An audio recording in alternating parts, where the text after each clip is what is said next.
2005 की बात है जब लोग लाहौर में सड़कों पर सोते तो थे मगर उठते नहीं थे।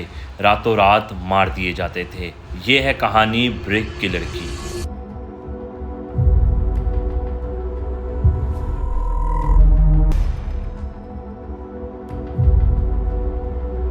इस कातिल का नाम था आमिर कय्यूम। एक आम सा नाम, एक आम सी शक्ल, मगर इसका तरीका वारदात बिल्कुल आम नहीं था। 2005 के अंदर लाहौर की मुख्तलिफ सड़कों पर सोने वाले जो गरीब लोग होते हैं उनके कत्ल होना शुरू हुए। उनकी लाशों के साथ पड़ी होती थी एक खून से लबरेज ईंट।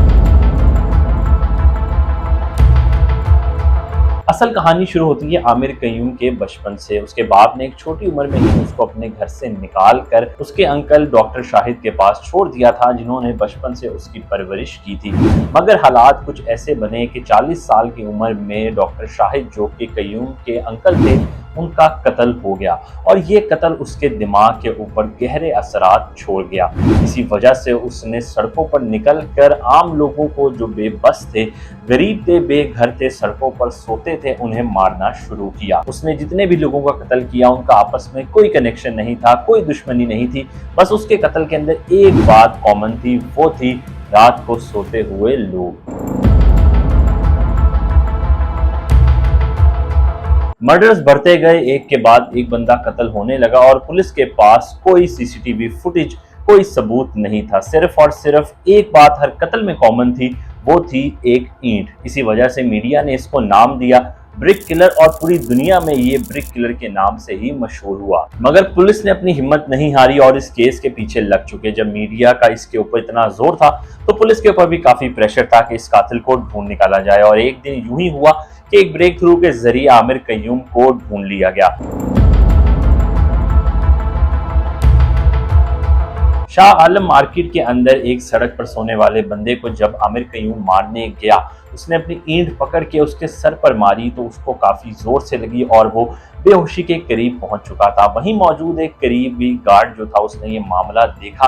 वो भागता हुआ आया और आमिर कय्यूम को पकड़ने की कोशिश की। उसके साथ एक मकामी बंदा भी मिला और उन दोनों ने मिलकर आमिर कय्यूम को गिरफ्तार किया, जिसके बाद आमिर कय्यूम के ऊपर कोर्ट में मुख्तलिफ मर्डर्स के केस के हवाले से केसेस चलना शुरू हुए। आखिरकार कोर्ट ने तकरीबन 12 कत्ल के अंदर आमिर कय्यूम को जिम्मेदार करार पाया और उसको जेल के अंदर भेज दिया गया ताहयात सजाए मौत सुनाकर।